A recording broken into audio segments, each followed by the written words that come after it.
Praise the Lord. ஆண்டவராகிய இயேசு கிறிஸ்துவின் நாமத்தினாலே இந்த கூடி வந்துட்டு ஒவ்வொருவரையும் அன்போடு கூட வாழ்த்துகிறோம்.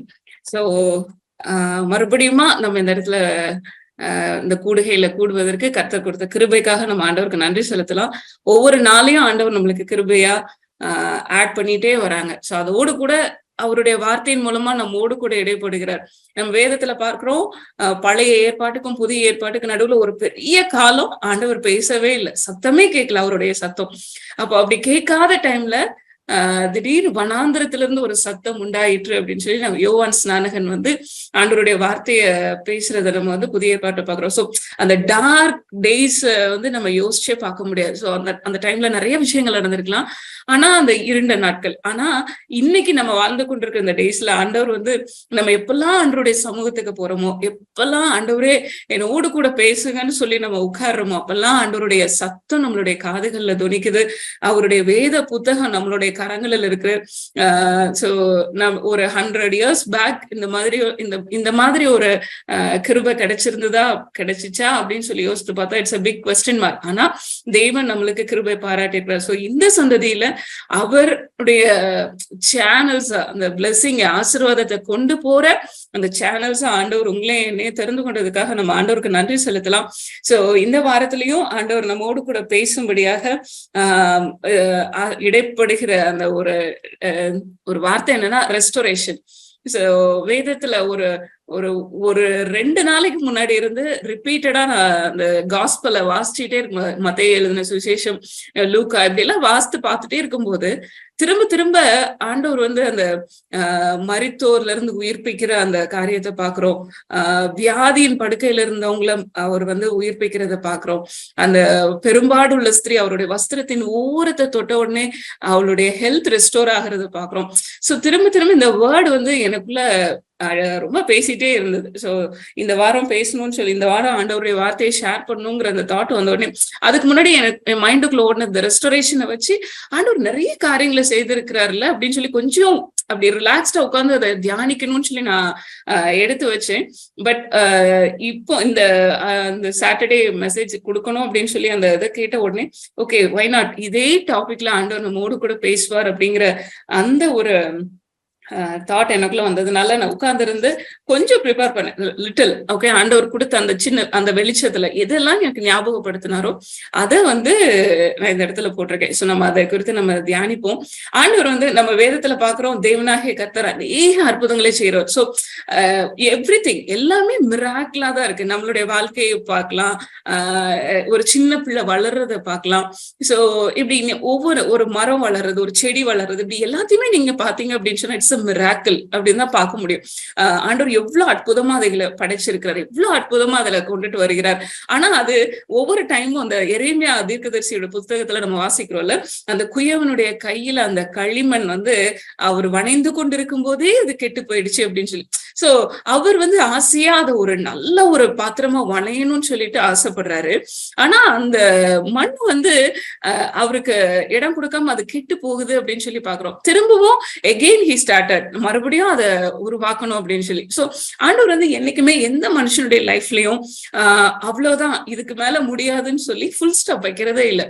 He still works. அவர் எப்படியாவது திரும்பவும் அந்த நல்ல நிலைமைக்குள்ள கொண்டுட்டு வந்துடணும்னு சொல்லி ஆண்டவர் ஒர்க் பண்றதை நம்ம வேதத்துல ஃபர்ஸ்ட்ல இருந்து பார்க்கலாம். எல்லா காரியங்களிலும் ஆண்டவர் அப்படிதான் இடைப்படுகிறத நம்ம பார்க்க முடியும். சோ இதுல நம்ம பார்த்தோம்னா the true restoration takes patience. So அந்த உருவாக்குற அந்த டேஸ், அந்த திரும்ப கட்டப்படுகிற, மறுபடியும் மீட்டெடுக்கிற, ரட்சிக்கிற அந்த ஒரு இது இட் டேக்ஸ் பேஷன்ஸ். ரொம்ப பொறுமையா நம்ம நிறைய நேரம் ஒரு பாயிண்ட் வரைக்கும் நம்ம ஸ்ட்ரகிள் பண்ணுவோம், போராடி பார்ப்போம். அதுக்கப்புறம் கொஞ்சம் நம்ம அதுக்கப்புறம் நம்ம அதுல இருந்து கொஞ்சம் அப்படி பின்வாங்கறதுக்கு ட்ரை பண்ணுவோம் அந்த டேஸ் போக போக. ஆனா ஆண்டவர் ரொம்ப பொறுமையா, ரொம்ப நிதானமா, ரிலாக்ஸ்டா உட்கார்ந்து அந்த காரியங்களை செய்கிறவர். அதே மாதிரி சட்டில்டின்னு போட்டிருக்கு, ரொம்ப நுட்பமா ஒரு விஷயத்த செய்யும் போது இப்போ எல்லாத்துலயுமே ஆண்டவர் உருவாக்குன இந்த நேச்சரை பார்க்கலாம். ஸோ எல்லாத்துலயும் அவரு ரொம்ப மைக்ரோ டீடைல்ஸ் எல்லாம் ரொம்ப நுட்பமா அவர் வந்து ஒவ்வொரு காரியத்தையும் செய்யறத நம்ம பாக்குறோம். அது ஸ்கில்டு பர்சன். அவர் வந்து ரொம்ப கிரேஸ்ஃபுல்லா. ஸோ இந்த ரெஸ்டரேஷன் அப்படிங்கும் போது இந்த விஷயங்கள் எல்லாம் தேவைப்படுது. ஸோ நம்ம வாழ்க்கையிலயும் ஆண்டவர் இது எல்லாவற்றையும் நம்மளுடைய வாழ்க்கையிலயும் செய்துகிட்டே தான் இருக்காரு. ஸோ கிருபையா நம்ம மேல இருக்கிறாரு, பொறுமையா இருந்து நம்மளை உருவாக்குகிறாரு.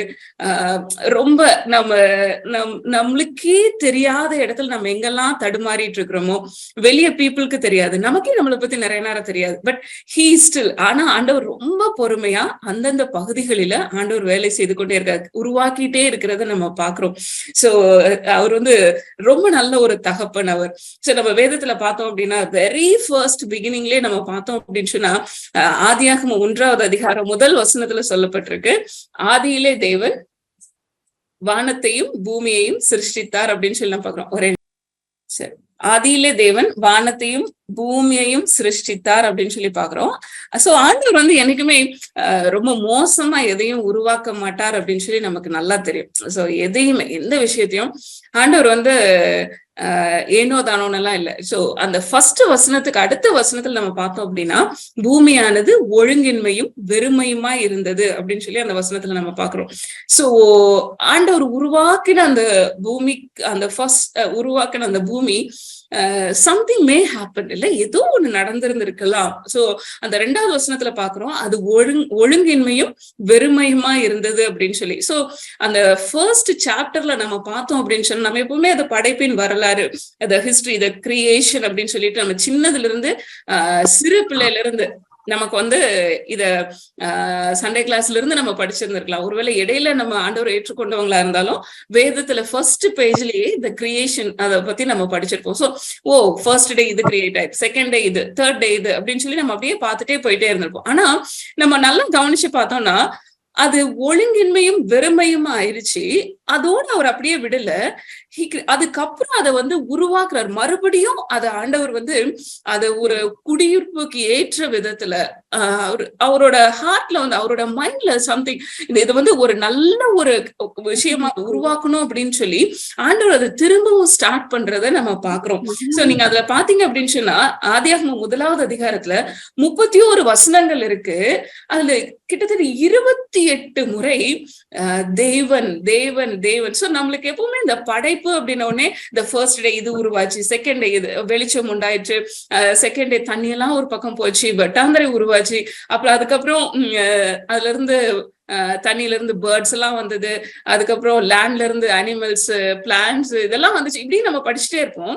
ஆனா நல்லா நம்ம கவனிச்சு வாஸ்து பார்த்தோம்னா it's all about the creator, ஆண்டவரை பத்தி, தேவனாகிய கர்த்தர் உருவாக்குன அந்த காரியங்களை பத்தி அதுல ரொம்ப அழகா தெளிவா அதுல வந்து ஆண்டவர் இப்படி எல்லாம் இந்த டேஸ்ல இது இப்படி நடந்துச்சுன்னு ரொம்ப டீட்டெயிலா இல்ல, பட் நம்மளுக்கு தெரிஞ்சுக்க வேண்டியது அதை உருவாக்கினதும் தேவன். இன்னைக்கு இந்த பாயிண்ட்ல இன்னைக்கு வந்து எதோ தியரிஸ் எல்லாம் சொல்லி இப்படி இருக்கலாம் அப்படி இருக்கலாம் சொல்றாங்க. ஆனா ஆண்டவர் சில்டர் ரொம்ப தெளிவா நம்மளுக்கு எழுதி வச்சிருக்காரு, தேவன் ஆதியில தேவன் இது எல்லாத்தையும் செய்தார், தேவன் படைத்தார், தேவன் நல்லது என்று கண்டார் அப்படின்னு சொல்லி அதுல கிட்டத்தட்ட 28 முறை அந்த வேர்டு திரும்ப திரும்ப ரிப்பீட் ஆகிறத பாக்குறோம்.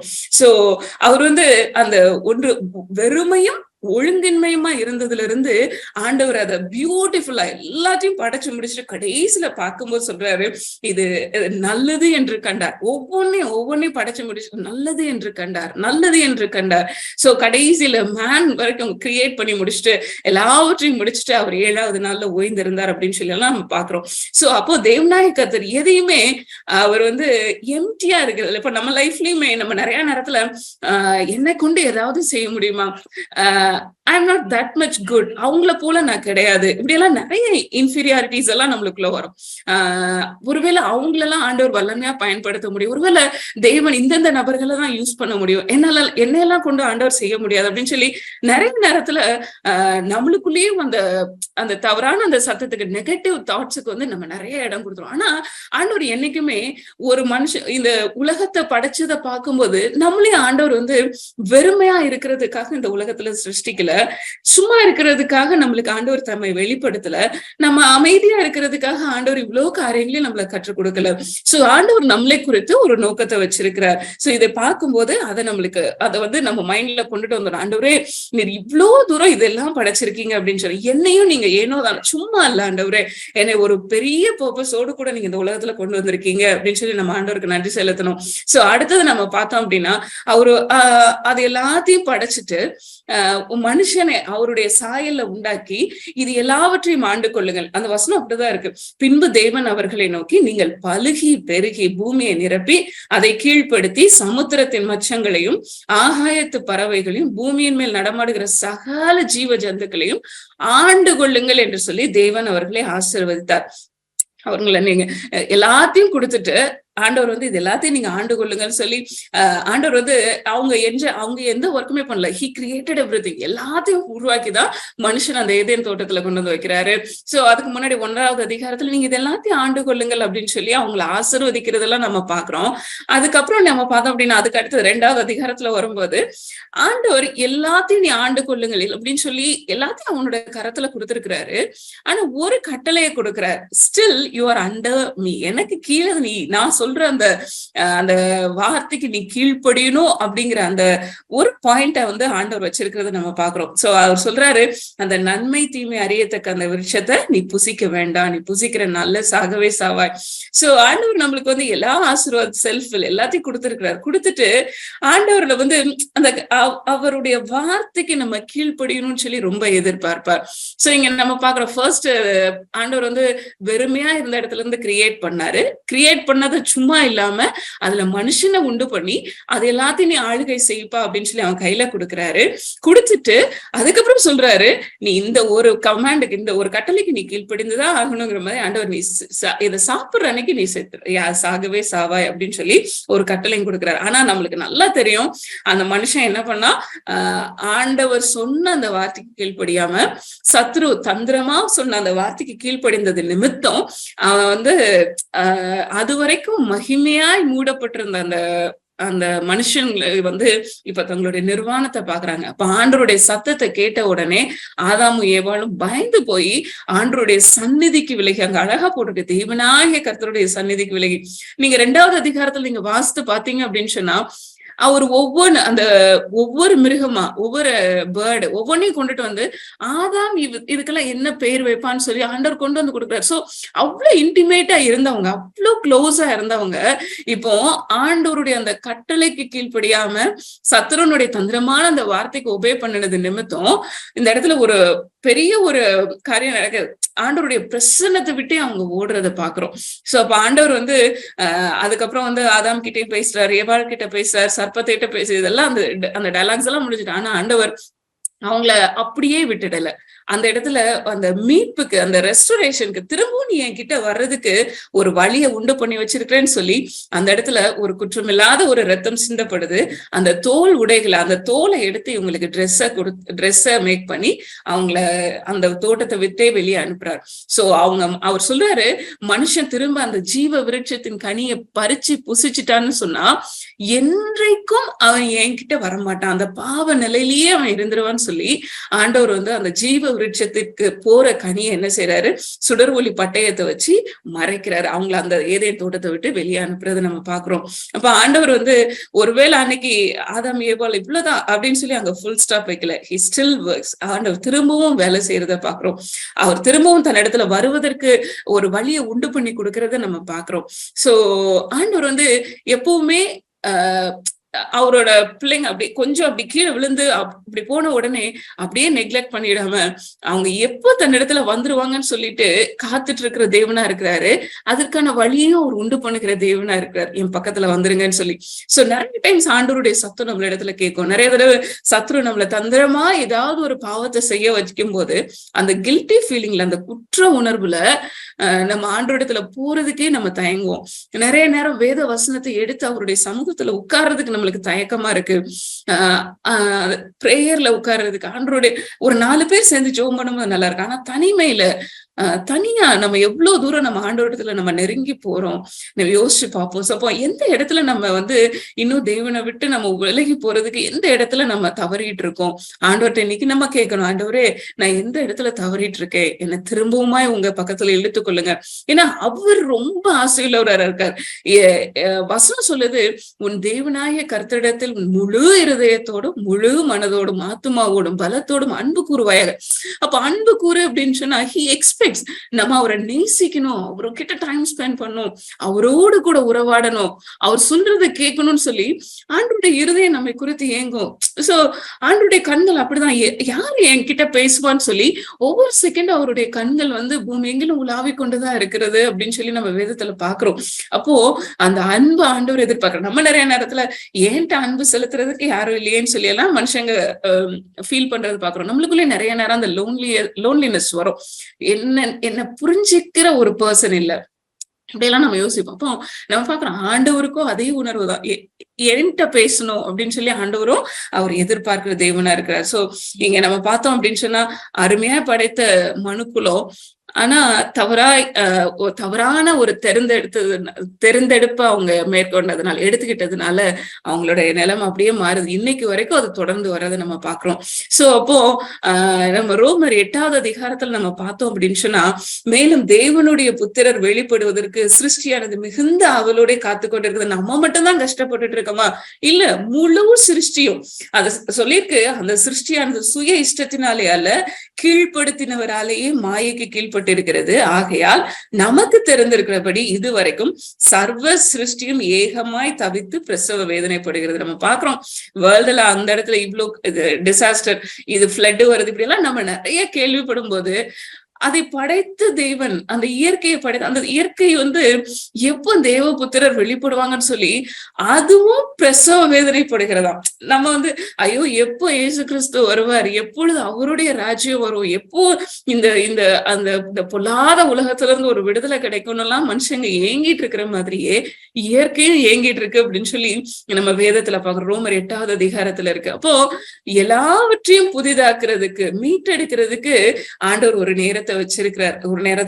நம்ம பார்த்தோம் அப்படின்னு சொன்னா அப்போஸ்தலர் 3வது அதிகாரம். சோ இயற்கையும் எதிர்பார்த்துட்டு இருக்கு. அப்போ மேன்கைட், அப்போ மனுஷங்களும் எதிர்பார்த்துட்டு இருக்கோம்.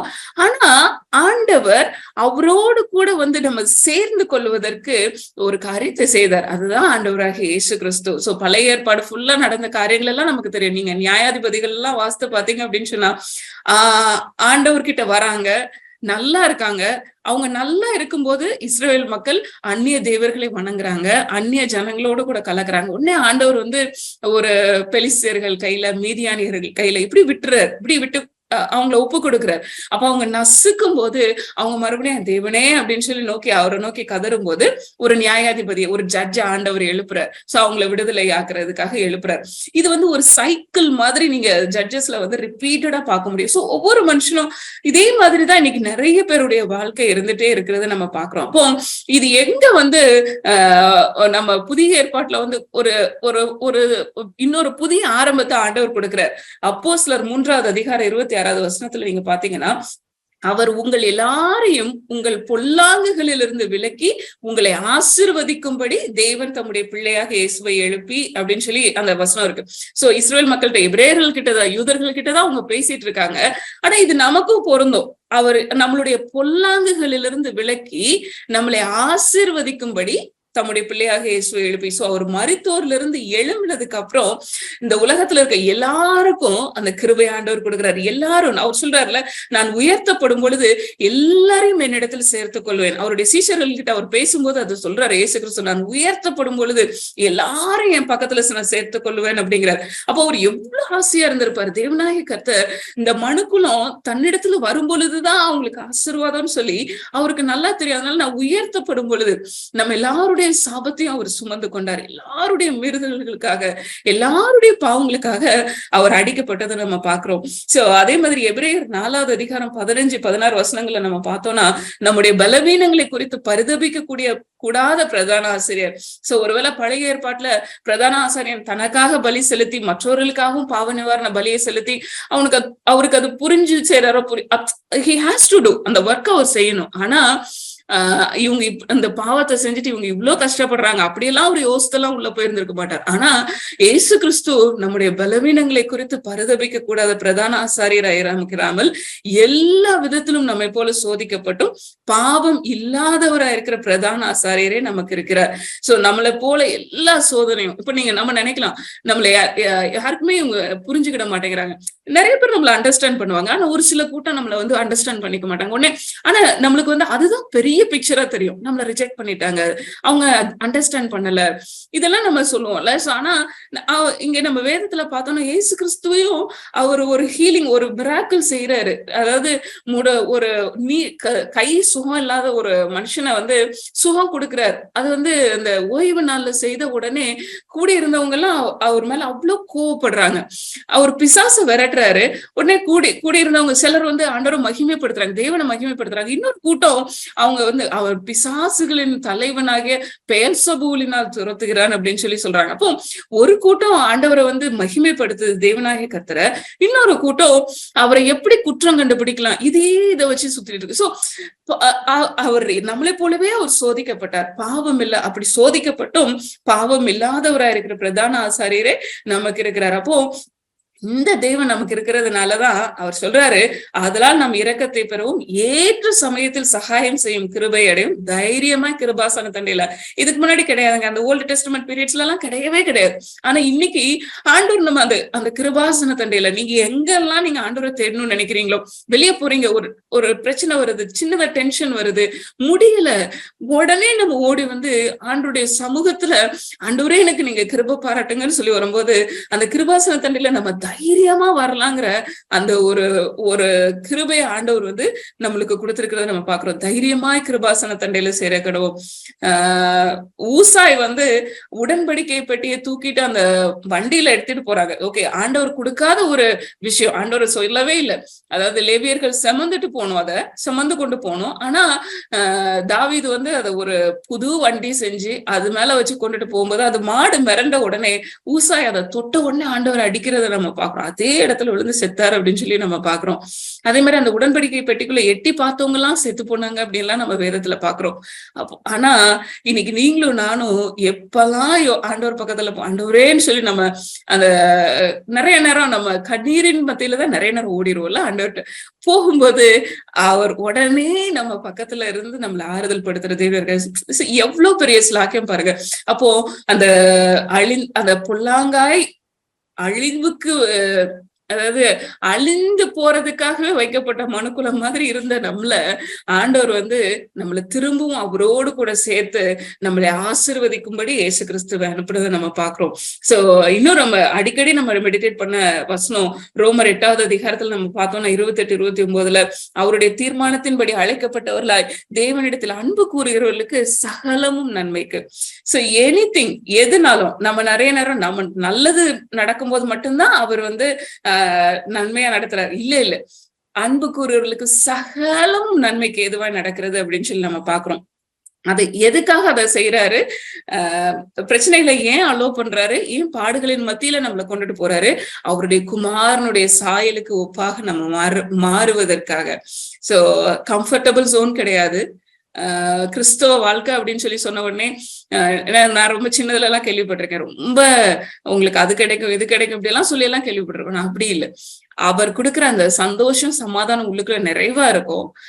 அவருடைய சாயலுக்கு ஒப்பாக நம்ம ஆவியின் கனில நம்ம படிக்கிறோம். இது எல்லாம் பூரணமா யார்கிட்ட வெளிப்பட்டதுன்னா இயேசு கிறிஸ்துவின் இடத்துல. அப்போ அந்த ஆவியானவர், அவருடைய ஆவியானவர் நமக்குள்ள வந்து அந்த குமாரனுடைய சாயலுக்கு ஒப்பாக, ஏதேன் தோட்டத்துல இழந்து போன அந்த சாயலுக்கு ஒப்பாக நம்மள மாற்றுகிறத பாக்குறோம். சோ த ரெஸ்டரேஷன் நம்மளுக்குள்ள ஆண்டவர் அதை செய்யறது நம்ம பாக்குறோம். இதுதான் நம்ம வந்து அடிக்க கிளஸ்டர்ல உட்காந்து நிறைய விஷயங்களை நம்ம மெடிடேட் பண்ணுவோம் பைபிள் போர்ஷன்ல.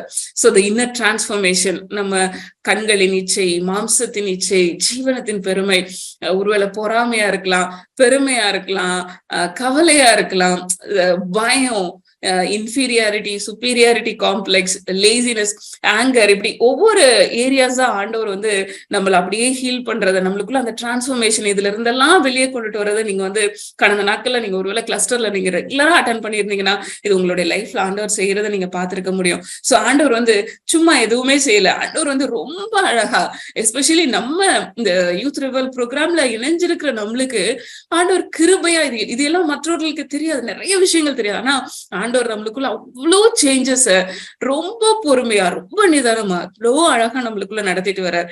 எது அப்படின்னு சொல்லி நான் விசுவாசிக்கிறேன். சோ நம்மளுடைய வாழ்க்கையில செய்த அந்த அந்த அந்த கிரியைகளுக்காக நம்ம ஆண்டவருக்கு நன்றி செலுத்தலாம். சோ இன்னைக்கு நம்ம ஒரே ஒரு மனுஷனை குறித்து நம்ம பார்க்க போறோம், யோபு. சோ யோபுவை நம்ம குறித்து நம்ம பார்த்தோம் அப்படின்னு சொன்னா, யோபு 1வது அதிகாரம் 1 வசனமே ஆரம்பிக்கும் போது அவரை பத்தி ரொம்ப அழகா வேதத்துல எழுதப்பட்டிருக்குது. யோபு என்னும் பெயர் கொண்ட ஒரு மனுஷன் இருந்தான். அந்த மனுஷன் உத்தமனும் சன்மார்க்கனும் தேவனுக்கு பயந்து பொல்லாப்புக்கு விலகுகிறவனுமா இருந்தான். சோ அவரை பத்தி இன்ட்ரடக்ஷனே பாத்தீங்க அப்படின்னு சொன்னா, அந்த மனுஷன் உத்தமனும் சன்மார்க்கனும் தேவனுக்கு பயந்து பொல்லாப்புக்கு விலகுகிறவனுமா இருந்தான். சோ ஒவ்வொரு டைமும் அவருடைய குமாரர்கள், அவருடைய குமாரத்திகள் எல்லாம் சேர்ந்து சாப்பிடும்போது ஒருவேளை தேவனை குறித்து தவறாக அவங்க பேசி இருந்திருப்பாங்களோ அப்படின்னு சொல்லி அவர் அவங்களுக்காக பலி செலுத்துறத குறித்து நம்ம வேதத்துல பார்க்க முடியும். அப்போ தேவனுக்கு பயந்து, ஆண்டவரே நான் எந்த பொல்லாப்புல ஈடுபட கூடாது அப்படின்னு சொல்லி அவர் அவ்வளவு தூரம் தேவனுக்கு பயந்து அவர் பொல்லாப்புக்கு விலகி தன்னை காத்துக்கொண்ட ஒரு மனுஷனுடைய வாழ்க்கையில நடந்த சில காரியங்களை நம்ம இன்னைக்கு பார்க்கலாம். சோ யோபு 1வது அதிகாரம் 8வது வசனத்துல இருந்து நீங்க பாத்தீங்க அப்படின்னு சொன்னா, தேவ புத்திரர்கள் எல்லாம் ஒன்னா சேர்ந்து ஆண்டவருடைய சமூகத்துக்கு வராங்க பரலோகத்துல. சோ இது நம்மளுக்கு எழுதப்பட்டிருக்கு. ஆனா யோபுக்கு இது எதுவுமே தெரியாது. அவரை சுத்தி என்ன நடந்துட்டு இருக்குன்னே சொல்லி தெரியாது. ஆனா அன்னைக்கு நீங்க பாத்தீங்கன்னா அந்த ஹெவன், அந்த ஃபர்ஸ்ட் சாப்டரே ஹெவன்ல ஏஞ்சலிக் பீயிங்ஸ் எல்லாரும் ஒன்னா சேர்றாங்க, தேவபுத்திரர்கள் வந்து சேர்றாங்க. அப்போ அவர்களுக்கு மத்தியில அவங்களோடு கூட சாத்தானும் வந்து நிக்கிறத நம்ம பாக்குறோம். அப்போ ஆண்டவர் சாத்தானை பார்த்து ஸ்பெசிபிக்கா கேட்கிறாரு, நீ கர்த்தர் சாத்தானை பார்த்து நீ எங்கே இருந்து வருகிறாய் என்றார். சாத்தான் கர்த்தருக்கு பிரதியுத்தரமாக பூமி எங்கும் உலாவி அதில் சுற்றி திரிந்து வருகிறேன் என்றான். 1வது அதிகாரம் 7வது வசனத்துல இருக்கு, பூமி எங்கும் உலாவி அதுல சுற்றி திரிந்து வருகிறேன். சோ அன்னைக்கு மட்டும்தான் சுத்தினானா அப்படின்னா இல்ல, இன்னைக்கும் அவன் சுத்திக்கிட்டே தான் இருக்கான். அவனுடைய டைம் முடிகிற வரைக்கும், அவனுக்கு குறிக்கப்பட்ட அந்த காரியம் நிறைவேற வரைக்கும் அவன் என்ன பண்ணிட்டே தான் இருப்பான், இந்த உலகத்துல சுத்திக்கிட்டே தான் இருக்க போறாரு. சோ அப்போ ஆண்டவருக்கு சாத்தானை பார்த்து கேட்கிறாரு, என் தாசனாகி யோபின் மேல் கவனம் வைத்தாயோ. ப்ராபப்ளி ஆண்டவர் சாத்தான் வந்து யோபு மேல பர்டிகுலரா அவனை பார்த்தத ஆண்டவர் வாட்ச் பண்ணி இருந்திருக்க கூடும், ஆண்டவர் பார்த்திருந்திருக்க கூடும். சோ அவர் வந்து சர்டிபிகேட் கொடுக்கிறார், உத்தமனும் சன்மார்க்கனும் தேவனுக்கு பயந்து பொல்லாப்புக்கு விலகுமாகி அவனை போல் பூமியில் ஒருவனும் இல்லை என்றார். சோ ஆண்டவர் அந்த ஜெனரேஷன்ல வாழ்ந்த எல்லாரையும் பாக்குறாரு. அந்த ஒரு பர்சனை பத்தி சாத்தான் இடத்துல அவர் சர்டிபிகேட் கொடுக்கறத பாக்குறோம். உடனே சாத்தான் கர்த்தருக்கு பிரதியுத்தரமாக, யோபு விருதாவாகவா தேவனுக்கு பயந்து நடக்கிறான்? நீர் அவனையும் அவன் வீட்டையும் அவனுக்கு உண்டான எல்லாவற்றையும் சுற்றி வேலி அடைக்கவில்லையோ? அவன் கைகளின் கிரியை நீர் ஆசீர்வதித்தீர், அவனுடைய சம்பத்து தேசத்துல பெருகி இருக்கு. ஆனா நீங்க உங்க கையை நீட்டி அவனுக்கு உண்டானதெல்லாம் தொட்டீங்கன்னா உம்முடைய முகத்துக்கு முன்னே அவன் உண்மை தூஷிக்கானோ பார்ப்போம் அப்படின்னு சொல்லி ஆண்டவர் இடத்துலயே ஒரு சேலஞ்சு விடுறத நம்ம பாக்குறோம். சோ ஆண்டவர் வந்து உடனே ஆமா நான் எடுத்துருவேன் பார் அப்படிலாம் ஆண்டவர் வந்து ரொம்ப அழகா, அவர் எந்த அளவுக்கு யோபு மேல அவருக்கு நம்பிக்கை இருந்திருந்துச்சுன்னா, கான்பிடன்ஸ் இருந்திருந்ததுன்னா, ஆண்டவர் வந்து சாத்தனுடைய கையில ஓகே அவன் உன் கையில இருக்கிறது, அவனுக்கு உண்டானதெல்லாம் உன் கையில இருக்கு, அவன் மேல மட்டும் நீ கை வைக்காதுன்னு சொல்லிட்டு ஆண்டவர் வந்து சாத்தான் இடத்துல அந்த பெர்மிஷனை கொடுக்கறத நம்ம பாக்குறோம். அப்போ தேவனாகிய கர்த்தர் சாத்தான் இடத்துல யோபுவை குறித்து சாட்சி கொடுத்ததோடு மாத்திரம் இல்ல, சாத்தான் போய் இப்போ யோபுவை டிஸ்டர்ப் பண்ண போற, பயங்கரமா டிஸ்டர்ப் பண்ண போற அவருக்கு நல்லா தெரியும். But he has that confidence. நம்ம யோசிச்சு பார்ப்போம், இப்படி ஆண்டவர் உங்களையும் என்னையும் பார்க்க கூடுமா? எந்த சூழ்நிலையிலும் என்னை விட்டு போக மாட்டாங்க அப்படிங்கிற அந்த கான்பிடன்ஸ் வந்து ஆண்டவருடைய ஹார்ட்ல இருக்கா? நம்மளோட ரிலேஷன்ஷிப் எப்படி இருக்கு அப்படின்னு சொல்லி நம்ம ஒரு செகண்ட் நம்ம யோசிச்சு பார்க்கலாம். ஆண்டவரே நான் எந்த இடத்துல இருக்கேன், ஆண்டவரே எனக்கு கிருபை பாராட்டுங்க, நான் இன்னும் உங்ககிட்ட வருவதற்கு வருவதற்கு கிருபை செய்யுங்க, அந்த உங்க மேல இருக்கிற விசுவாசத்துல நான் இன்னும் வளர்றதுக்கு உதவி செய்யுங்க அப்படின்னு சொல்லி நம்ம ஆண்டவரத்துல நம்ம ஜெபிப்போம். அடுத்தது நம்ம பார்த்தோம்னா அங்க போய் வந்து அந்த ஒரே நாள்ல எல்லாத்தையும் அவர் அழிக்கிறது நம்ம பாக்குறோம். பிள்ளைங்கெல்லாம் இறந்து போயிட்டது நம்ம பாக்குறோம். அதுக்கப்புறம் 2வது அதிகாரத்துல நம்ம பார்த்தோம் அப்படின்னு சொன்னா திரும்பவும் அதே மாதிரி அந்த ஹெவன்ல வந்து எல்லாரும் வந்து கேதர் ஆறாங்க. சாத்தானும் அவங்க மத்தியில வந்து நிக்கிறான். அப்போ ஆண்டவர் சொல்றாரு சாத்தானியர்களுக்கு, நீ என் தாசனாகி யோபின் மேல் கவனம் வைத்தாயோ, உத்தமனும் சன்மார்க்கனும் தேவனுக்கு பயந்து பொல்லாப்புக்கு விலகுகிறவனுமாகிய மனுஷனாகி அவனை போல் பூமியில் ஒருவனும் இல்லை, முகாந்திரம் இல்லாமல் அவனை நிர்மூலமாக்கும்படி. ஒரு ரீசனும் இல்ல, ஆனா முகாந்திரமே இல்லாம அவனை நிர்மூலமாக்கும்படி நீ என்னை ஏவின போதிலும் அவன் இன்னும் தன் உத்தமத்திலே உறுதியாய் நிற்கிறான் என்றார். ஆண்டவர் பாக்குறார் யோபனுடைய ஹார்ட் எப்படி இருக்குன்றத ஆண்டவர் பாக்குறார். மனுஷனும் முகத்தை பார்ப்பான், தேவனும் இருதயத்தை பாக்குறவர். அவனுடைய இருதயத்துல இருக்கிற அந்த உத்தமத்தை ஆண்டவர் பாக்குறத நம்ம பாக்குறோம். அப்போ சாத்தான் உடனே அதோடு கூட நிக்கல. எல்லா மனுஷனும் இதெல்லாம் விட்டுருவாங்க. ஆனா நீர் உம்முடைய கையை நீட்டி அவன் எலும்பையும் அவன் மாம்சத்தையும் நீங்க தொட்டீங்கன்னா உம்முடைய முகத்துக்கு நேரே உண்மை தூஷிக்காம பாரும் என்றான். ஆண்டவர் ஓகே, அதையும் நான் உன் கையில கொடுக்குறேன், அவனுடைய பிராணனை மாத்திரம் தப்ப விடு என்றார். எந்த அளவுக்கு ஆண்டவர் வந்து யோபு மேல நம்பிக்கை வச்சிருந்தாருன்னா சாத்தானுடைய கரத்துல இவ்வளவு தூரம் விட்டு கொடுக்குறாரு பாருங்க. அதுக்கப்புறம் யோபு 2வது அதிகாரம் 7-10 வசனங்கள்ல பாத்தீங்கன்னா அவன் உடனே புறப்பட்டு போய் உச்சந்தலையில இருந்து உள்ளங்கால் வரைக்கும் கொடிய பருக்களால் அவனை வாதித்தான். அப்போ நம்ம பாக்குறோம் அவனுடைய மனைவி வந்து சொல்றாங்க, நீர் இன்னும் உம்முடைய உத்தமத்தில் உறுதியா நிற்கிறீரோ. சோ அவனுடைய அந்த ஸ்ட்ரகிளான டைம்ல கூட இருக்க வேண்டிய பர்சன் அவங்க வந்து சொல்றாங்க, இன்னும் நீ உத்தமத்துல உறுதியா நிற்கிறியா, தேவனை தூஷித்து ஜீவனை விடு. சோ இது வந்து அவங்களுடைய வைஃபா அவங்க சொல்லியிருப்பாங்களா என்னன்னு தெரியல. பட் ஆண்டவர் பிசாசுக்கு அனுமதி கொடுத்த உடனே எல்லா மனுஷனையும் அவன் யூஸ் பண்றதை நம்ம பாக்குறோம். சோ யோபுக்கு நெருக்கமான ஒரு பர்சன்ல ரொம்ப க்ளோஸான ஒரு நபர் அவனுடைய வைஃப், அவங்க வந்து சொல்றாங்க தேவனை தூஷித்து ஜீவனை விடுன்னு சொல்லி. அப்ப அவர் சொல்றாரு, நீ பைத்தியக்காரி பேசுறத போல பேசுற, தேவன் கையில நன்மையை பெற்று நாம் தீமையும் பெற வேண்டாமோ என்றார். இவை எல்லாவற்றிலும் யோபு தன் உதடுகளினால் பாவம் செய்யவில்லை. சோ நம்ம நெருக்கப்படுற டைம்ல ரொம்ப கடினமான சூழ்நிலையின் மத்தியில நம்ம கடந்து போகும்போது நம்மளுடைய வேர்ட்ஸ் எப்படி இருக்கு, நம்ம அறிக்கையிடுற காரியங்களா இருக்கலாம், இல்ல நம்ம சாதாரணமா மத்தவங்க கிட்ட பேசும்போது இப்படி எல்லா சூழ்நிலையும் நம்முடைய வார்த்தைகள் எப்படி இருக்கு. ஆண்டவர் இங்க ரொம்ப தெளிவா எழுதி வச்சிருக்கிறாரு, எல்லாவற்றிலும் யோபு தன் உதடுகளினால் பாவம் செய்யவில்லை. ஹார்ட் உத்தமத்திலேயே இருக்கு, அவங்க உதட்டினாலையும் அவர் பாவம் செய்யல அப்படின்னு சொல்லி எழுதி வச்சிருக்காரு. சோ நம்முடைய வார்த்தைகள் எப்படி இருக்கு நெருக்கப்படும் போது யோசிச்சு பார்ப்போம். அடுத்தது நம்ம பார்த்தோம்னா இது ரொம்ப பயங்கரமா இருந்துச்சு. யோபு 4வது அதிகாரம் 15-21 வசனம் வரைக்கும் அந்த தேமானியனாக எலிபாஸ் வந்து அவர்கிட்ட பேசும்போது, யோபு கிட்ட பேசும்போது சொல்றாரு 5வது வசனத்துல இருந்து அப்படியே பாத்தீங்கன்னா, அப்பொழுது ஒரு ஆவி என் முகத்துக்கு முன்பாக கடந்தது, என் உடலின் மயிர் சிலிர்த்தது, அது ஒரு உருப்போல என் கண்களுக்கு முன்னாடி நினைச்சு, ஆனாலும் அதன் ரூபம் என்னதென்று விளங்கவில்லை. சோ அந்த ஸ்பிரிட் வந்து I don't know which spirit it is.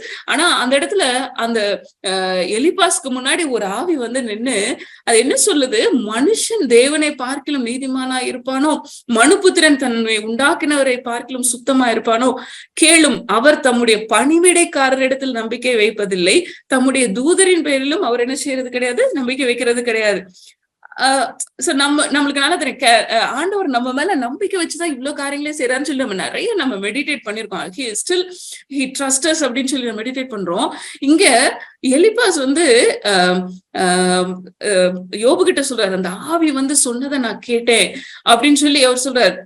பணிவிடை நம்பிக்கை வைக்கிறது கிடையாது, அதாவது ஆண்டவர் வந்து யாரையுமே நம்புறது கிடையாதுன்னு சொல்லிட்டு ஒரு நெகட்டிவ் இதை நம்ம கொடுக்கறத நம்ம பாக்குறோம். அப்போ வித்தியாசமான நபர்கள் ஆக்சுவலா இவங்க வந்து அவரை கன்சோல் பண்றதுக்கு வந்தவங்க யோபுடைய நிலைமையை பார்த்து ஐயோ பரிதாபப்பட்டு பேசுறதுக்காக வந்தவங்க, பரிதாபப்படும்படியா வந்தவங்க.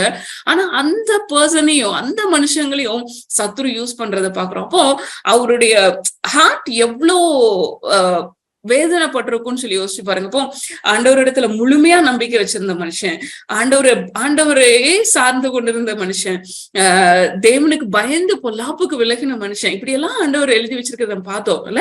அப்போ இந்த ஆவி வந்து சொல்லுது, அந்த ஆவி அந்த மனுஷன் மூலமா சொல்லுது, என்ன சொல்லியிருக்கு, தம்முடைய பணிவிடைக்காரர் இடத்தில் நம்பிக்கை, தம்முடைய தூதர் பேரிலும் அவர் அப்படி இருக்கிறதெல்லாம் கிடையாதுப்பா அப்படின்னு சொல்லி சொல்லுது. அப்போ இப்படிப்பட்ட நெகட்டிவ் தாட்ஸ் எல்லாம் மனுஷங்க மூலமா நம்ம கிட்ட வரும்போது நம்ம எப்படி ரியாக்ட் பண்றோங்கிறத நம்ம யோசிச்சு பார்க்கணும். சோ உடனே ஆமா ஆண்டவர் நம்மள எல்லாம் கைவிட்டார், அவருக்கு முன்னாடி நம்ம ஒண்ணுமே கிடையாது, ஆக்சுவலா நம்ம ஒண்ணுமே கிடையாது. ஆனா அவர் நம்மை நேசித்தது நிமித்தம் தான் அவருடைய குமாரனை கொடுத்தாரு. அப்போ நெருக்கப்படுற டைம்ல ஒரு நாளும் என்னைக்கும் இந்த மாதிரி நெகட்டிவ் தவறான தாட்ஸ் வரும்போது நிறைய விதங்கள்ல நம்ம ஆண்டவருக்கு விரோதமா தப்பு செஞ்சிருப்போமோ, பாவம் செஞ்சிருப்போமோன்னு சொல்லி நம்மள வந்து குழப்பி எடுக்கிற நபர்களும் இருக்கலாம். நம்மளுடைய கான்சியன்ஸும் அதே மாதிரி பேசும். தப்பா சில நேரம் பேசக்கூடும். So we should be very very careful. அப்போ இது ஏன் அனுமதித்திருக்கிறார் அப்படிங்கிறத வசனத்தின் வெளிச்சத்துல நம்ம உட்கார்ந்து ஆராய்ந்து பார்த்தோம் அப்படின்னு சொன்னா ஆண்டவர் ரொம்ப அழகா நம்ம கூட இருந்து நம்மளை கைட் பண்ணுவார். சோ இப்போ இந்த மனுஷன் மூலமா தவறான காரியங்கள் யோபு கிட்ட வர்றதை நம்ம பாக்குறோம். சோ நீங்க யோபுடைய புஸ்தகங்களை அப்படியே வாசிச்சுட்டே வந்தீங்கன்னா அவர் புலம்பிக்கிட்டே இருப்பார். இல்ல யோபு 23வது அதிகாரம் 8, 9, 10 வசனங்கள்ல நீங்க பாத்தீங்க அப்படின்னா அவருடைய ஹார்ட் வந்து ரொம்ப பரிதாபமா சொல்றாரு. இதோ நான் முன்னாக போனாலும் அவர் இல்லை, பின்னாக போனாலும் அவரை காணலை, எந்த பக்கம் போனாலும் அவர்கிட்ட இல்ல. இந்த மாதிரி சூழ்நிலைகள் நம்மளுக்கு நிறைய வந்திருக்கலாம். நீங்க உங்க லைஃப்ல யோசிச்சு பாத்தீங்கன்னா இந்த டார்க் டைம்ஸ் ஆண்டவர் அங்கதான் இருப்பாரு, ஆனா ஆண்டவர் கூடதான் இருக்காரான்னு சொல்லி தெரிஞ்சிருக்காது. நீங்க பிரேயர் பண்ணிருப்பீங்க, பைபிள் வாசித்திருப்பீங்க, பட் அவருடைய பிரசன்ஸை ஃபீல் பண்ண முடியாத மாதிரி ஒரு சூழ்நிலை இருந்திருக்கலாம். அந்த நெருக்கமான ஆண்டவரோட அந்த நெருக்கத்தை நம்ம ஃபீல் பண்ண முடியாம இருந்திருக்கலாம். ஆனா அவர் சொல்றாரு, இடதுபுறத்துல அவர் கிரியை செய்தும் அவர் காணேன். நான் அவரை செய்யறதெல்லாம் எனக்கு தெரியுது, ஆனா என்னால பார்க்க முடியல. வலதுபுறத்திலும் நான் அவரை காணாதபடிக்கு ஒழித்திருக்கிறார். ஆனா ஒரு செய்யறாரு, ஆனாலும் நான் போகும் வழியை அவர் அறிவார், தேவன் அறிவார். அவர் என்னை சோதித்த பின் நான் பொன்னாக விளங்குவேன். இதுதான் யோபுக்குள்ள இருந்த அந்த கான்பிடன்ஸ். ஆண்டவர் சம்திங் எதுக்கோ அலோ பண்ணிருக்காரு. சோ அவர் என்னை சோதிக்கிறார், அவர் என்னை சோதித்த பின் நான் பொன்னாக விளங்குவேன் அப்படின்னு சொல்லி யோபு சொல்றதை பாக்குறோம். சோ யோபுடைய நிலைமையில நானும் நீங்களும் போனதே கிடையாது. ஆனா நம்ம நிறைய நேரத்துல நம்மளுடைய பிரச்சனைகள் வரும்போது, சின்ன சின்ன சின்ன சின்ன பிரச்சனைகள், பாடுகள் வரும்போது உடனே நம்ம ஆண்டவரத்துல எப்படி எல்லாம் நம்ம ஹார்ட்ல நம்ம ஆண்டவர்கிட்ட பேசுறோம், இல்ல ஆண்டவர்கிட்ட பேசாமையே நம்மளுக்குள்ள எப்படிப்பட்ட தாட்ஸ் எல்லாம் வருது யோசிச்சு பாருங்களேன். நம்ம எப்படி திங்க் பண்றோம், நம்மளுடைய நினைவுகள் எப்படி இருக்கு, நம்ம உடனே ரொம்ப ஃப்ரஸ்ட்ரேட் ஆகி போதும் அப்படியெல்லாம் நம்மளுடைய ஹார்ட் போகுதா? இல்லைன்னா யோபுவை போல அவர் நான் போற வழி அவர் அறிவார், அவருக்கு தெரியும் எல்லாமே, அவர் என்னை சோதித்த பின் நான் பொன்னாக விளங்குவேன்னு சொல்லி யோபு சொன்னதை போல நம்மளால சொல்ல முடியுதா? திங்க் பண்ணி பார்ப்போம். யோபு அதுக்கப்புறம் நம்ம அப்படியே நீங்க வாசிச்சுட்டே வந்தீங்கன்னா கிட்டத்தட்ட 31வது அதிகாரம் வரைக்கும் நினைக்கிறேன், ஐ திங்க் சோ. அது வரைக்கும் யோபு வந்து கன்ஃபியூஸ்ட பேசிக்கிட்டே இருக்காரு. இதுவா இருக்குமோ, அப்படி இருக்குமோன்னு சொல்லி அவர் புலம்பு நிறைய பேசுறாரு, நிறைய ஞானமா பேசுறதெல்லாம் நம்ம பார்க்க முடியும். அப்போ ஒரு பாயிண்ட்ல ஆண்டவர் வந்து யோபு கிட்ட அவர் பேசுற நேரா வந்து, நீ சொல்லு யோபு, நீ இதை செய்யும் போது, நான் இப்படி இதெல்லாம் படைக்கும் போது நீ இருந்தியா? சோ அவர் வந்து இது ஏன் உனக்கு நான் அனுமதிச்சேன் அப்படியெல்லாம் எக்ஸ்பிளனேஷனே கொடுக்கல. அவர்கிட்ட வந்து அவருடைய அந்த படைப்புகளை குறித்து அவர் பேசுறத யோபு கேட்ட உடனே யோபு ரியலைஸ் பண்ண ஆரம்பிக்கிறார். அப்போ 42வது அதிகாரம் 2-3 வசனத்துல பாக்குறோம், தேவரீர் சகலத்தையும் செய்ய வல்லவர், நீ செய்ய நினைத்தது தடைப்படாது என்பதை அறிந்திருக்கிறேன். சோ ரியலைசேஷனுக்கு வந்துட்டார், ஆண்டவர் செய்ய நினைச்சது தடைப்படாது. அப்போ நான் அறிவில்லாம நான் பேசிட்டேன், எனக்கு தெரியாததையும் என் புத்திக்கு எட்டாததையும் நான் அறியாததையும் அலப்பினேன் என்றார். நிறைய நேரத்துல மனுஷங்க இப்படி நிறைய நேரம் நம்மளும் கன்ஃபியூஸ் ஆகி நம்ம நிறைய நேரம் அலப்பக்கூடும். ஹீ நோஸ், ஆண்டவருக்கு தெரியும். அதனாலதான் எபிரேயர்ல நம்ம வாசித்தபடி நம்மை போல பாடுபட்டு பாவம் செய்யாத பிரதான ஆசாரியர் நமக்கு இருக்கிறார். அப்போ எல்லா மனுஷருக்கும் பாடுகள் உண்டு, எல்லாருக்குள்ளயும் அந்த பிரச்சனைகள் உண்டு. எஸ்பெஷலி ஆண்டவருக்குள்ள நம்ம பிறந்துட்டோம், கிறிஸ்துவுக்குள்ள நம்ம வந்துட்டோம் அப்படின்னு சொன்னா நம்ம அது வரைக்கும் நம்ம வந்து யாராவது பேசும்போது எதிர்த்து பேசியிருப்போம், டக்குன்னு கோவப்பட்டிருப்போம், டிட் ஃபார் டேட் மாதிரி அடிக்கடி அப்படி டக்குன்னு பண்ணிருப்போம். ஆனா ஆண்டவருக்குள்ள வரும்போது ஆண்டவர் அவங்கள மன்னிக்க சொல்லுவாரு, அதை மறக்க சொல்லுவாரு. நிறைய விஷயங்கள் ஆண்டவர் நம்மள ஷேப் பண்ண ஆரம்பிப்பாரு, அவரை போல மாற்ற ஆரம்பிப்பார். நம்ம அது கொஞ்சம் கடினமான பாதையா இருந்த மாதிரிதான் இருக்கும். சோ அவருக்கு கீழ்ப்படிய ஆசீர்வாதம் நிறைய வரும். நம்ம பார்த்தோம்னா யோபுடைய வாழ்க்கையிலும் ஏன் அவருக்கு அது நடந்துச்சுன்னு தெரியல. அவர் உள்ளுக்குள்ளேயே குழம்பி போயிருக்கிறார். கடைசியில ஆண்டவர் வந்து பேசினதுக்கு அப்புறம் ஆண்டவரே அப்படின்னு சொல்லி அவர் சரண்டர் ஆறதை நம்ம பாக்குறோம். சோ இதுல பாத்தீங்க அப்படின்னு சொன்னா 7, 8, 9 வசனங்களை நம்ம பார்த்தோம் அப்படின்னு சொன்னா கடைசி அதிகாரம் 41வது அதிகாரத்துல நீங்க பாத்தீங்க அப்படின்னு சொன்னா அவர் வந்து யோபு கிட்ட ஆண்டவர் வந்து பேசி முடிச்சதுக்கு அப்புறம் அவருடைய ஃப்ரெண்ட்ஸ் கிட்ட பேசுறார். நீங்க கர்த்தர் தேமானியனான எலிப்பாசை நோக்கி, உன்மேலும் உன் 2 சிநேகிதர் மேலும் எனக்கு கோபம் மூழ்கிறது, என் தாசனாகி யோபு பேசினதை போல் நீங்கள் என்னை குறித்து நிதானமாய் பேசவில்லை. சோ இன்ஃபேக்ட் இவங்க வந்து ஆண்டவருக்காக பேசுற மாதிரிதான் நிறைய பேசினதை நம்ம பார்க்க முடியும். ஆனா ஆண்டவர் சொல்றாரு, நீங்க யோபு பேசுனதை போல நிதானமா நீங்க என்னை குறித்து பேசவில்லை அப்படின்னு சொல்லி ஆண்டவர் அவங்க மேல கோவப்படுறதை நம்ம பாக்குறோம். சோ அதுக்கப்புறம் நீங்க பாத்தீங்கன்னா அவங்க நீங்க போய் யோபு கிட்ட போங்க, அவன் உங்களுக்காக பிரேயர் பண்ணுவார், அவர் வந்து பிரேயர் பண்றதை கேட்டு நான் வந்து ஆசீர்வதிப்பேன் அப்படிங்கிற மாதிரி அவர் சொல்லி அனுப்புறது. 8வது வசனத்துல பாத்தீங்கன்னா, அதெல்லாம் நீங்கள் 7 காளைகள் 7 ஆட்டுக்கடாக்களை தெரிந்து கொண்டு என் தாசனாகிய யோபினிடத்தில் போய் உங்களுக்காக சர்வாங்க தகன பலிகளை இடுங்கள், என் தாசனாகிய யோபும் உங்களுக்காக வேண்டுதல் செய்வார்.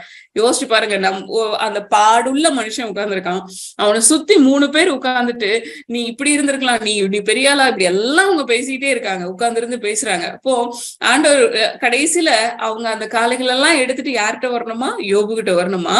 யோபு உங்களுக்காக வேண்டுதல் செய்வான், நான் அவன் முகத்தை பார்த்து உங்களை உங்கள் புத்தியினத்துக்கு தக்கதாக நடத்தாதிருப்பேன்.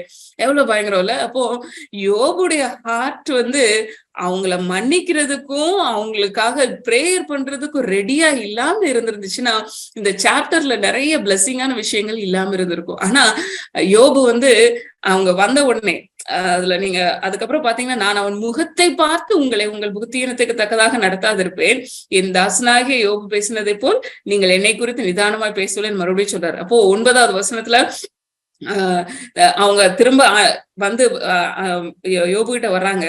யோபு கிட்ட வந்ததுக்கு அப்புறம் யோபு பாக்குறார் ஆண்டவர். அப்பொழுது கர்த்தர் யோபின் முகத்தை பார்த்தார். அப்போ நம்மளுக்கு ட்ரபிள் கொடுக்குற சில பர்சன்ஸ் இருக்கும்போது ஆண்டவர் அவங்களுக்கு விரோதமா காரியங்களை செய்யறதுக்கு போகும்போது ஆண்டவர் he will டெஃபினட்டா நம்மளுடைய முகத்தை பார்ப்பார். ஆண்டவர் நீ எப்படி பிஹேவ் பண்ற, இன்ஃபேக்ட் நமக்காக ஆண்டவர் யுத்தம் பண்ண போறாரு. அப்போ நான் எப்படி இருக்கேன்றத ஆண்டவர் நம்மளோட ரியாக்ஷன்ஸ ஆண்டவர் பார்க்கதான் செய்வார். சோ நம்ம யோபுவை போல இருக்க போறோமா, இல்லைன்னா ஓகே அவங்க செய்ததுக்கு அவங்க அந்த பலனை அனுபவிக்கிறாங்கன்னு சொல்லி நம்ம விட்டுற போறோமா? இப்படிப்பட்ட காரியங்கள் ஒருவேளை நம்மளுக்குள்ள இருந்துச்சுன்னா இன்னைக்கு ஆண்டவரே யோபுவை போல என்னுடைய ஹார்ட்டையும் நீங்க மாத்திருங்க அப்படின்னு சொல்லி கேட்போம். 10வது வருஷத்துல யோபு தன் சிநேகிதருக்காக வேண்டுதல் செய்த போது கர்த்தர் அவன் சிறையிருப்பை மாற்றினார். சோ நம்ம இன்னொருத்தருக்காக நம்ம பிரேயர் பண்ணும்போது அவங்க கஷ்டப்படுற ஆண்டவரே அவங்கள மன்னிச்சிருங்க அப்படின்னு சொல்லி நம்ம ஜெபிக்கும் போது, ஆண்டவரே அவங்களுக்கு மனமிறங்குங்கன்னு சொல்லி நம்ம ஜெபிக்கும் போது ஆண்டவர் நம்மளுடைய சிறையிருப்புகள் எல்லாம் மாற்றுவார். உண்மை அதுதான் ஆசீர்வாதத்துக்கான ஒரு வழின்னு கூட நம்ம பார்க்கலாம். சோ நம்ம மன்னிக்க நிறைய நேரம் பிசாசு வந்து அவங்க செய்த தவறுகளை நிறைய நேரம் சுட்டி காமிச்சிட்டே இருப்பான், நம்மள வந்து மன்னிக்கிறதுக்கு விடவே மாட்டான். சோ அப்போ ஆண்டவர் வந்து நீ மன்னிச்சிட்டீங்கன்னா அடுத்தது ஆசீர்வாதத்தை நான் கொடுக்குறேன்னு சொல்லிட்டு ரெடியா இருக்கிறார். அப்போ நம்ம எதை சூஸ் பண்ண போறோம்? அப்போ நீங்க பாத்தீங்க அப்படின்னு சொன்னா யோபு பலி செலுத்துறாரு. அப்போ ஆண்டவர் அந்த யோபுவோட ஃபேஸ் அப்படியே பார்த்திருப்பார்ல. சோ அவனுடைய ஃபேஸ பார்த்துதான் இவங்களை மன்னிக்கிறாரு. அதுக்கப்புறம் இவங்களே என்ன பண்றாரு, ஆசீர்வதிக்கிற யோபுவையும் ஆசீர்வதிக்கிற, யோபுவோட சிறையிருப்பு எல்லாம் மாற்றார். நீங்க அதுக்கப்புறம் நீங்க வாசித்து பாத்தீங்கன்னா யோபுக்கு முன்னிருந்ததை விட ரெட்டத்தனை ரெஸ்டோரேஷன். சோ ஆண்டவர் நம்முடைய வாழ்க்கையில சில காரியங்களை அனுமதிக்கும் போது யோபுடைய லைஃப்ல இருந்து நம்ம எடுத்துக்கிற லெசன், ஆண்டவர்கிட்ட ஏன் இதை அனுமதிச்சீங்க, எனக்கு ஏன் அனுமதிச்சீங்க, இப்படி எல்லாம் போட்டு புரட்டி கொஸ்டின் கேட்டுட்டு அதுலயே கிடக்காம ஆண்டவரே என்னுடைய வாழ்க்கையில என்ன மாற்றத்தை நீங்க விரும்புறீங்க, ஆண்டவரே அந்த மாற்றம் என்னில வருவதற்கு நான் என்ன உம்மிடத்துல ஒப்பு கொடுக்குறேன்னு சொல்லி அவருக்கு ஹம்பிள் பண்ணி அதுக்கு கீழ்ப்படிந்து அப்படியே நம்ம போக போக போக அவர் நம்மளுக்குள்ள என்ன செய்யணும்னு நினைக்கிறாரோ அதை செய்ய ஆரம்பிப்பார். அப்படியே நம்மள கெட்டு போறதுக்கு விடாம he will bless us. நம்மளுக்கு தெரியவே செய்யாது நம்ம எந்தெந்த பகுதியில ஒருவேளை அந்த சிறையிருப்புகள் அப்படிங்க, இங்க சிறையிருப்புன்னு போட்டிருக்கு. யோபோட நிலைமை வந்து அவன் வியாதியில கிடக்கிறத நம்ம பாக்குறோம், அவன் எல்லாவற்றையும் இழந்ததை பாக்குறோம். ஆண்டவர் அந்த சிறையிருப்புன்னு சொல்றாரு. சோ நம்ம லைஃப்ல எந்தெந்த பகுதியில சிறையிருப்புகள் இருக்கு, என் மைண்ட் அளவுல எதுல எல்லாம் நான் வந்து இன்னும் ஒரு கேஜுக்குள்ள இருக்கிற மாதிரி நான் இருந்துட்டு இருக்கேன், என் வாழ்க்கையில எந்தெந்த பகுதிகள் இன்னும் அந்த கூண்டுக்குள்ளேயே கிடக்குற மாதிரி இருக்கு. சோ இன்னைக்கு ஆண்டவர் இடத்துல ஆண்டவரே எதனால நான் இன்னும் இப்படி இருக்கிறேன்னு சொல்லி உங்களுக்கு தெரியும், எந்த இடத்துல நீங்க தவறிட்டு இருக்கீங்கன்னு சொல்லி ஆண்டவரே எனக்கு கிருபையா இறங்குங்கன்னு சொல்லி நம்ம ஆண்டவரத்துல கேட்போம். ஒருவேளை ஆண்டவர் இந்த காரியங்களை விட்டுடுன்னு சொல்லியிருக்காரு அப்படின்னு சொன்னா அதை விடுறதுக்கு ஆண்டவரிடத்துல அந்த பலனை கேட்போம். அப்போ நம்ம கேட்கும் போது ஆண்டவர் நம்மளுடைய சிறையிருப்புகளை மாற்ற வல்லமை உள்ளவர். சோ 11வது வசனத்துல நம்ம பார்த்தோம்னா எனக்கு ரொம்ப ஆச்சரியமான விஷயம், அப்பொழுது அவனுடைய எல்லா சகோதரரும் சகோதரிகளும் அவனுக்கு அறிமுகமான அனைவரும் அவனிடத்துல வந்து, அப்போ அவ்வளவு டேஸும் சகோதரரும் வரல, சகோதரிகளும் வரல, யாருமே வரல. இந்த 3 சிநேகிதர்கள் மட்டும்தான் அங்க இடத்துல வராங்க. சோ அவன் வீட்டில அவனோட பூஜனம் பண்ணி கர்த்தர் அவன் மேல் வர பண்ணின சகல தீங்கி நிமித்தம் அவனுக்காக அங்கலாய்த்து அவர் சிறையிருப்பெல்லாம் மாற்றினாருங்கிறதுக்கு அப்புறம் தான் இவங்க எல்லாம் வந்து அங்கலாய்க்கிறாங்க, அவனுக்கு ஆறுதல் சொல்றாங்க. அவரவர் ஒவ்வொரு தங்க காசையும் அவரவர் பொன் ஆபரணத்தையும் அவனுக்கு கொடுத்தார்கள். அப்போ நம்ம லைஃப்ல நல்லா ஞாபகம் வச்சுக்கணும், ஆண்டவர் அனுமதிக்காம எந்த காரியமும் என்னுடைய வாழ்க்கையில நடக்க போறது கிடையாது. ஆண்டவருடைய அனுமதி இல்லாம எனக்கு ஆசீர்வாதங்களும் வரப்போறது கிடையாது. சோ ஆண்டவர் ஆசீர்வதிக்கும் போது நோபடி கேன் ஸ்டாப் இட், யாராலும் தடுக்க முடியாது. ஆண்டவர் ஆசீர்வதிக்காம யாராலும் கொடுக்கவும் முடியாது. இது நம்ம மைண்ட்ல நல்லா செட் பண்ணிக்கணும். சோ இவங்க ஏன் எனக்கு இது செய்யல, அவங்க ஏன் எனக்கு இது செய்யலன்னு சொல்லி மனுஷங்க மேல நம்ம குறைவுபடாம, ஆண்டவருடைய அனுமதி இல்லாம என் வாழ்க்கையில எதுவுமே நடக்க போறது கிடையாதுங்கிற அந்த ஒரு ஸ்ட்ராங் டெசிஷன் வந்து, ஸ்ட்ராங்கான ஒரு கான்பிடன்ஸ் வந்து நம்மளுக்கு வேணும். சோ 12வது வசனத்துல பார்த்தோம் அப்படின்னா, கர்த்தர் யோபின் முன்னிலைமையை பார்க்கிலும் பின்னிலைமை ஆசீர்வதித்தார். சோ அவனுக்கு எல்லாத்தையும் டபுள் ஃபோல்டா ஆண்டவர் கொடுக்குறாரு. சோ நல்லா யோசிச்சு பாருங்க, சாத்தான் வரான், ஆண்டவரே நீர் யோபின் மேல நீங்க வந்து வேலி அடைச்சு வச்சிருக்கீங்க, அவனுக்கு உண்டானது எல்லாத்தையும், அதனாலதான் உங்ககிட்ட அவன் உத்தமத்தோடு கூட இருக்கான், நீங்க எடுத்து பாருங்க அப்படின்னு சொல்லி அவன் சொல்றதை பாக்குறோம். உடனே ஆண்டவர் வந்து okay you can go and do அப்படின்னு சொல்லி அவர் ஒப்பு கொடுக்குறாரு. அதுக்கப்புறம் நீங்க அவனுடைய சரீரத்தை தொடுங்க அப்படின்னு சொல்லி சொல்றான். சோ அதுக்கும் ஆண்டவர் பெர்மிஷன் கொடுக்கறத நம்ம பாக்குறோம். பெர்மிஷன் கொடுத்துட்டு அவர் எவ்வளவு பொறுமையா காத்திருப்பாரு பாருங்களேன். சோ மல்கியா 3வது அதிகாரம் 3வது வசனத்துல பாக்குறோம், அவர் உட்கார்ந்து வெள்ளியை புடமிட்டு சுத்திகரித்து கொண்டிருப்பார் அப்படின்னு சொல்லி. சோ இந்த வெள்ளியை புடமிட்டு சுத்திகரித்து கொண்டிருப்பாருன்னா, வெள்ளியை புடமிடும் போது நீங்க பாத்தீங்க அப்படின்னு சொன்னா அந்த நல்ல அந்த பயங்கரமான சூடு நல்ல ஹாட்டா இருக்கிற இடத்துலதான் அதை வைப்பாங்க. அதை வச்சுட்டு வேற ஏதோ வேலைக்கெல்லாம் போக மாட்டாங்க. அவங்களுடைய ஃபுல் கான்சென்ட்ரேஷனும் அந்த வெள்ளியின் மேலேயே இருக்கும். சோ அந்த பர்டிகுலர் டெம்பரேச்சர் வந்த உடனே ஹேஸ் டு ரிமூவ் இட், அதை எடுத்துடணும், இல்லைன்னா அது டேமேஜ் ஆகி போயிடும். சோ அப்போ ஒரு லேடி வந்து இந்த வசனத்தை வாசித்துட்டு இதுல எப்படி இது நடக்கும்னு சொல்லி இதை பார்க்கணுங்கிறதுக்காக போனாங்களாம். சோ அவங்க கிட்ட போயிட்டு, நீங்க எப்போ இந்த சில்வர் வந்து ஃபுல்லா ரிஃபைன் ஆயிடுச்சுன்னு உங்களுக்கு தெரியும் அப்படின்னு சொல்லி அவங்க கேட்கும்போது, அந்த சில்வர் ஸ்மித் சொன்னாராம், he smiled at her and answered, oh that's easy when I see my image in it. என்னுடைய ஃபேஸ் அதுல தெரிய ஆரம்பிச்ச உடனே நான் அதை எடுத்துருவேன் அப்படின்னு சொல்லி அவர் சொன்னார். சோ அப்போ ஆண்டவர் வந்து நம்மளுக்கு பாடுகளை அனுமதிக்கும் போது, பாடுகள் மத்தியில கூட்டிட்டு போகும்போது, he will sit and watch. அவர் வந்து ஒரு செகண்ட் கூட ஏதோ நடந்துட்டு போட்டோம்னு சொல்லி விட்டுற மாட்டாரு. அவர் பொறுமையா அமைதியா உட்கார்ந்து இருந்து நம்மள வாட்ச் பண்ணிட்டே இருப்பாரு. சோ அதாவது உடஞ்சி நொறுங்கி அப்படியே தரமட்டமாகி போகாதபடிக்கு ஆண்டவருடைய கிருபை நம்மள வந்து சூழ்ந்து கொண்டிருக்கும், அவருடைய பலன் நம்மள சூழ்ந்து கொண்டிருக்கும். யோசிச்சு பாருங்க, அவருடைய கண்ணு வந்து அந்த பக்கம் இந்த பக்கம் போகாம அந்த பாதையின் வழியா நம்ம போகும்போது நம்ம பக்கத்துல உட்கார்ந்து நம்மளுடைய ஒவ்வொரு இதையும் அவர் வந்து வாட்ச் பண்ணிட்டே இருப்பார். சோ எவ்வளவு நல்ல தகப்பன்ல. சோ அவருடைய சாயல் நம்மளுக்குள்ள வரணும், அதுக்காக தான் நிறைய காரியங்களை நம்மளுடைய லைஃப்ல அனுமதிக்கிறாரு. ஆனா அந்த சாயல் வெளிப்படுற வரைக்கும் அவர் பொறுமையோடு கூட நம்மள வாட்ச் பண்ணிட்டு இருக்கிறத நம்ம பாக்குறோம். சோ எபேசியர் 2வது அதிகாரம் 10வது வசனத்துல நம்ம பார்த்தோம்னா, நம்மளை எதுக்காக ஆண்டவர் சிருஷ்டித்தாருங்க, இது எல்லாத்தையும் எதுக்காக நம்முடைய வாழ்க்கையில அனுமதிக்கிறாரு, எதுக்காக நம்மளை ரெஸ்டோர் பண்றாரு, எதுக்காக நம்மளை புதுமையாக்கி இவ்வளவு காரியங்களையும் செய்யறாரு அப்படின்னா, நற்கிரிகளை செய்வதற்கு நாம் கிறிஸ்து இயேசுவுக்குள் சிருஷ்டிக்கப்பட்டிருக்கிறோம், தேவனுடைய செய்கையா இருக்கிறோம். சிருஷ்டிக்கப்பட்டது யாருடைய செய்கை? தேவனுடைய செய்கை. அவைகளில் நாம் நடக்கும்படி அவர் முன்னதாக அவைகளை ஆயத்தம் பண்ணி வைத்திருக்கிறார். சோ இது ஆம்பிளிஃபைட் வெர்ஷன்ல இன்னும் ரொம்ப அழகா இருந்தது. இந்த ரீபார்ன் ஃப்ரம் அபவ். சோ ஸ்பிரிச்சுவலா டிரான்ஸ்ஃபார்ம் பண்றாரு, ரெனியூ பண்றாரு, ready to be used. So நம்மள வந்து அவர் முன்குறித்து வச்சிருக்கிற, அவர் பிளான் பண்ணி வச்சிருக்கிற அந்த திட்டத்துக்கு நம்மள யூஸ் பண்றதுக்கு ஆண்டவர் நமக்குள்ள கிரியைகளை செய்து கொண்டிருக்கிறார். கடைசியா நம்ம பார்த்தோம்னா, living the good life which he prearrange and made ready for us. நிறைய நேரம் நம்மளுக்கு பிடிக்காத சில விஷயத்தை கூட ஆண்டவர் செய்ய வச்சிருப்பார். ஏன்? அது அவர் ப்ரிப்பேர் பண்ணி வச்சது. சோ எப்போ ஒரு மனுஷன் கிறிஸ்துவுக்குள்ள பிறந்து அவருக்குள்ள வளர ஆரம்பிக்கிறானோ, ஆண்டவர் நிறைய காரியங்களை அவனுக்குன்னு சொல்லி ப்ரீ அரேஞ்ச் பண்ணி வச்சுட்டாரு. இந்த பாதை தான், இதுலதான் நீ நடக்க போற அப்படின்னு சொல்லி ப்ரீ அரேஞ்ச் பண்ணி வச்சுட்டாரு. சோ எதுக்காக? நம்ம மூலமா அவர் நன்மைகளை செய்யும்படியாக நம்மளை சிருஷ்டித்து இருக்கிறார் அப்படின்னு சொல்லி நம்ம பாக்குறோம். அடுத்தது நம்ம பார்த்தோம்னா யோவான் 14வது அதிகாரத்துல நம்ம பாக்குறோம், மெய்யாக அவருடைய சீஷர்கள் கிட்ட சொல்றாரு, நான் பிதாவினிடத்துல போறதுனால என்னை விசுவாசிக்கிறவன் நான் செய்கிற கிரியைகளை தானும் செய்வான், இவைகளை பார்க்கலும் பெரிய கிரியைகளையும் செய்வான்.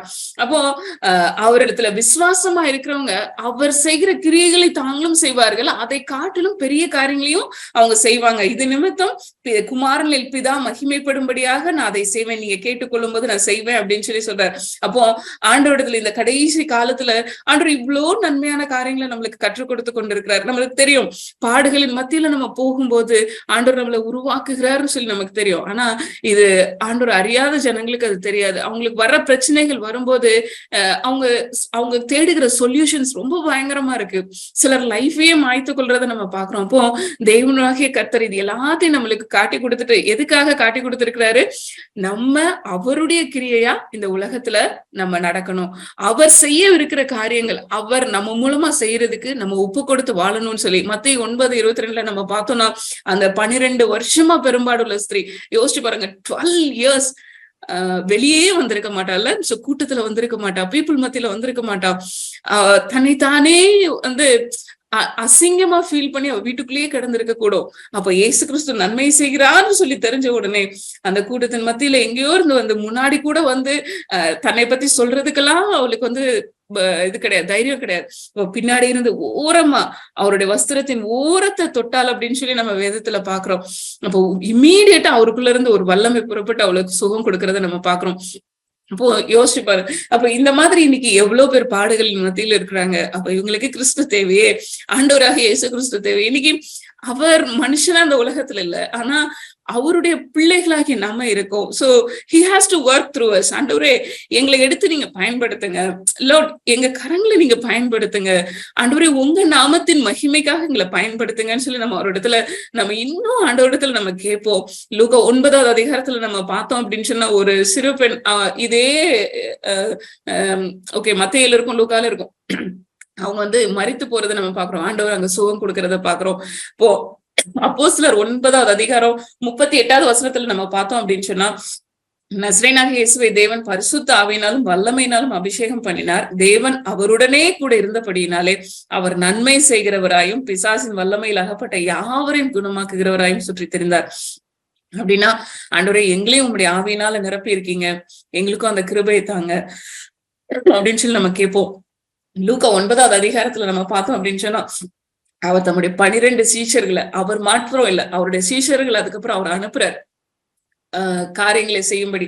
அதாவது சகல பிசாசுகளை துரத்தவும், வியாதி உள்ளவர்களை குணமாக்கவும் அவர்களுக்கு வல்லமையும் அதிகாரமும் கொடுத்தார். இன்னைக்கு பேதுரும் இல்ல, யோவான் இல்ல, யாக்கோபு இல்ல, ஆண்டவரே நாங்க இருக்கோம் சுவாமி, எங்களை நீங்க அனுப்புங்க அப்படின்னு சொல்லி நம்ம கேட்போம். சோ ஆண்டவர் வந்து நம்மளுடைய வாழ்க்கையை ரெஸ்டோர் பண்ணிருக்காரு. இன்னும் அநேகருடைய வாழ்க்கையை ரெஸ்டோர் பண்றதுக்கு ஆண்டவர் நம்மளை எடுத்து பயன்படுத்தணும்னு சொல்லி அந்த ஆண்டவருடைய கரத்துல நம்ம ஒப்பு கொடுக்கலாம். லூக்கா 10வது அதிகாரத்துல அந்த 12 பேரோட நிறுத்தல, அடுத்தது 70 பேரை நியமித்து அவர் அனுப்புறதை நம்ம பாக்குறோம். லூக்கா 10வது அதிகாரம் 2வது வசனத்துல நம்ம பாக்குறோம், அவர்களை நோக்கி அறுப்பு மிகுதி நிறைய இருக்கு, வேலையாட்களோ ரொம்ப கொஞ்சம் பேர் தான் இருக்காங்க. அறுப்புக்கு எஜமான் தமது அறுப்புக்கு வேலையாட்களை அறுப்பும்படி அவரை வேண்டிக் கொள்ளுங்கள். நம்மளும் போகணும். ஆண்டவரே இன்னும் அறியப்படாத மக்கள் நிறைய பேர் இருக்காங்க. நீங்க நியூஸ் பேப்பரை எடுத்து பார்த்தோம்னா இன்னைக்கு நிறைய பேர் கொலை பண்றதை நம்ம பாக்குறோம், நிறைய சூசைட்ஸ். ரீசெண்டா ஒரு ஒரு ஒரு செய்தி கேட்கும்போது ரொம்ப ரொம்ப பாத்தட்டிக்கா இருந்துச்சு. ஒரு ஹஸ்பண்ட் வந்து 2 வருஷமா உடம்பு சரியில்லாம இறந்து போறாரு. சோ இந்த 2 வருஷமும் அவங்க ஒய்ஃப் வந்து கடன் வாங்கி அவங்கள பாத்துட்டே இருந்திருக்காங்க.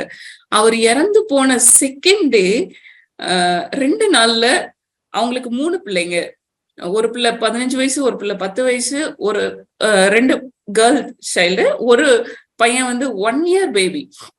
சோ 2 daysல அவங்க வந்து வயலுக்கு போய் அந்த கிணத்துக்கிட்ட போய் எல்லாரையும் உள்ளுக்குள்ள தள்ளி விட்டுட்டு தானும் விழுந்து தங்களுடைய உயிரை மாய்த்து கொண்டாங்க அப்படின்னு சொல்லி நியூஸ் பேப்பர்ல வந்ததை பார்த்தோம். அப்போ இன்னைக்கு அந்த ஹோப்லெஸ் சுச்சுவேஷன்ல நம்ம இது எல்லாம் நம்ம வந்து மிராக்கிள்ஸ் ஆண்டவர் எவ்வளவு செய்திருக்கிறாருன்னு சொல்லி பாக்குறோம். நம்ம வாழ்க்கையில ஆண்டவர் மிராக்கிள்ஸ் செய்யறாரு. ஆனா அதை பத்தி தெரியாத ஒரு கூட்டம் ஹோப்லெஸ்ஸா இந்த உலகத்துல தங்களுடைய உயிரை மாய்த்துட்டு இருக்காங்க. ஆண்டவரே எங்களை நீங்க அனுப்புங்க, எங்களுக்கு அந்த வல்லமையும் அதிகாரத்தையும் கொடுத்து அனுப்புங்க, ஆண்டவரே நீங்க எங்களை எடுத்து பயன்படுத்துங்க அப்படின்னு சொல்லி நம்ம ஆண்டவரிடத்துல நம்ம ஒப்பு கொடுக்கலாம். அன்றைக்கு யோபுவை நீங்க ரெஸ்டோர் பண்ண மாதிரி எங்க வாழ்க்கையை நீங்க ரெஸ்டோர் பண்ணிருக்கீங்க ஆண்டவரே. எங்களுக்கு எவ்வளவு காரியங்களை நீங்க கற்றுக் கொடுத்துருக்கீங்க ஆண்டவரே. நாங்க உங்களுடைய சமூகத்துல நாங்கள் தாழ்த்துறோம் அப்படின்னு சொல்லி நம்ம ஒப்பு கொடுப்போம். இதுல நம்ம பார்த்தோம்னா ஒரு சின்ன பிள்ளை இல்ல, ஒரு சின்ன குழந்தை குப்பமேட்ல போய் அது பொறுக்கிட்டு இருக்கிறத நம்ம பாக்குறோம். ஒரு லேடி தலையில கை வச்சு அழுகிறதெல்லாம் பாக்குறோம். இது மாதிரி நிறைய காரியங்கள். இன்ஃபேக்ட் நம்ம ஹாஸ்பிட்டல்ஸ் எல்லாம் போய் பார்த்தா இந்த மாதிரி நிறைய நம்ம பார்க்க முடியும். அப்ப ஆண்டவரிடத்துல ஆண்டவரே எங்களை எடுத்து நீங்க பயன்படுத்துங்க. நிறைய சத்தியங்கள் ஆண்டவர் நம்மளுக்கு கொடுக்குற. ஆனா ஆண்டவரே நாங்க இன்னும் அப்படியே நாங்க எங்களுக்குள்ள வச்சிட்டு இருக்காதபடிக்கு ஆண்டவரே இதே போல ரெஸ்டோரேஷன் தேவைப்படுற மக்கள் மத்தியில எங்களை நீங்க கொண்டுட்டு போங்க ஆண்டவரே அப்படின்னு சொல்லி நம்ம தாழ்த்துவோம். ஆண்டவர் வரும் நாட்கள்ல ஆண்டவர் எதுக்காக நம்மளை தெரிந்து கொண்டு அழைத்தாரோ, என்ன நோக்கத்துக்காக நம்மளை ரட்சித்து வேறு பிரித்து அவருடைய ஆவியை கொடுத்து இவ்வளோ விஷயங்களை நம்மளுக்கு கற்றுக் கொடுத்து நடத்திட்டு வர்றாரோ, அதுக்கு நேரா நம்மளை நடத்திட்டு போறதுக்காக நம்ம ஆண்டவருடைய சமூகத்துல நம்ம ஒப்பு கொடுப்போம். தேவன் நம்மளை வழி நடத்துவாராக. நம்ம ஜெபிக்கலாம்.